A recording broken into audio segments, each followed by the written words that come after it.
rồi, mua.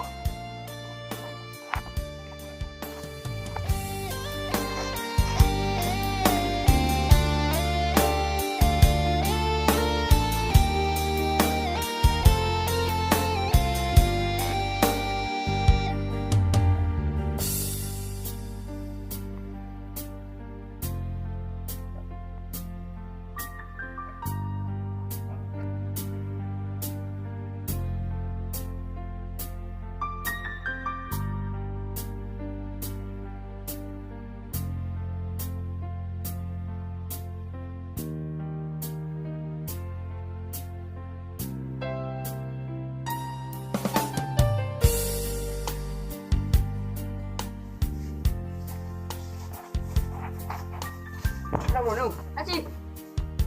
Nó bây giờ tao nó lại bỏ cái này đi ra bên theo thì Tao kiến nhà rồi to, muốn lên từ diễn thì sức à? xin một giây của mua. Lâu dễ nữa.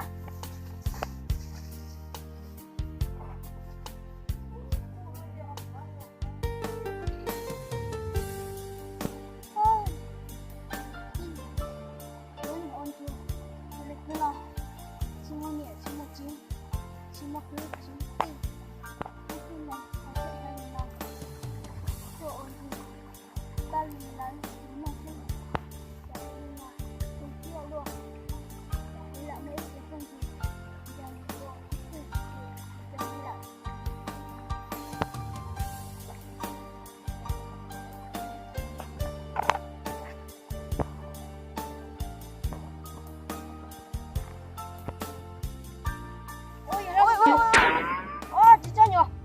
Đọc của kia đi. Lúc sao như này? Nó mày là. Ôi, nhìn cái vùng nhất thì xong đã. Rất là. Đi vùng. Nước về người. Còn đi ôi, cái môn đọc kia.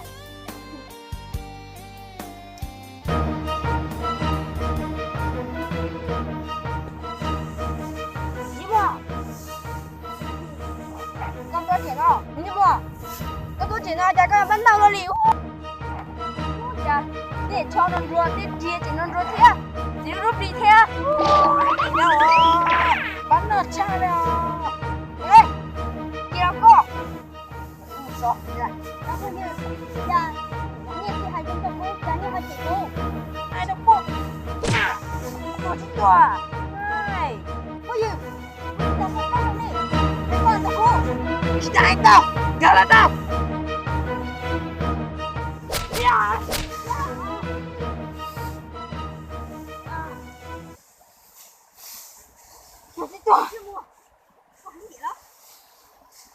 Cá chín gà rồi, chưa?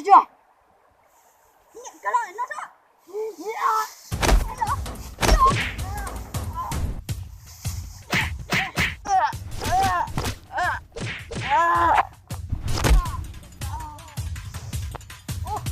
Đi mua cái tao đi mua cái gì à? Coi.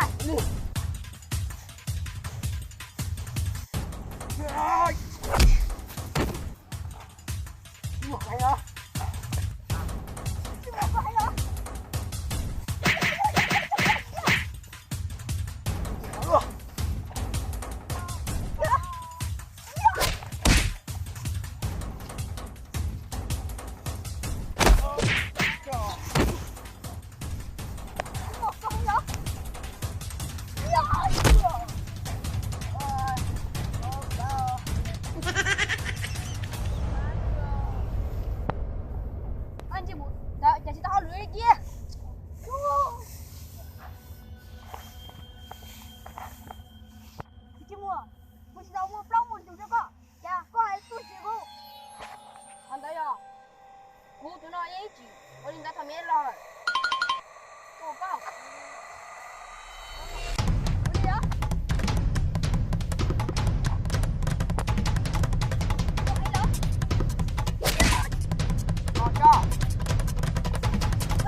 来，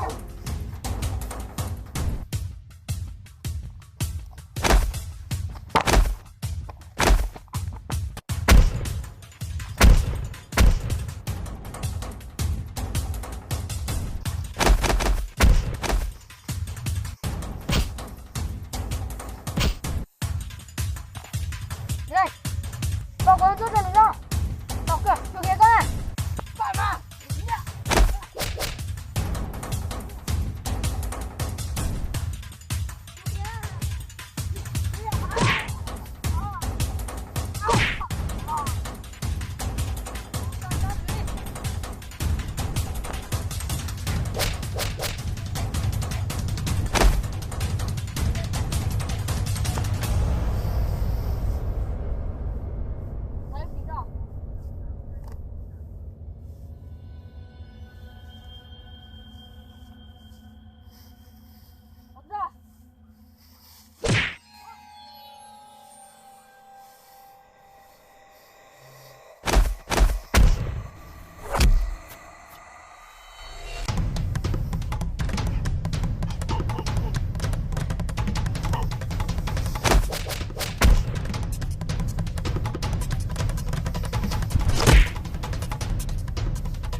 没交寂寞，谁陪着？没有去见脸。哎呀，